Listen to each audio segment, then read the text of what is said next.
Сьогодні тобі важко, завтра буде ще важче. Психологічно, звичайно, це навіть не фізично, це буде психологічно важче.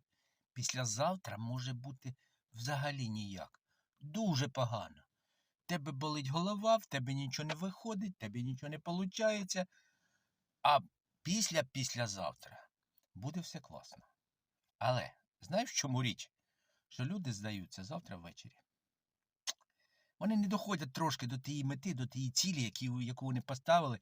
Вони там рвали на собі рубашку, та я зроблю, та я там всіх порву. Пройшло там 2, 3, 4, 5 днів і все. І вони здались. А чому здались? А тому, що нас цьому не вчили. Нас не вчили помилятись, нас не вчили працювати отак от, знаєш, терпляче. Терпіти нас не вчили. От в чому справа. Але я думаю, що ти мене більше не побачиш. А от якщо підпишешся, будеш зростати. Кожен божий день. Будь здоров.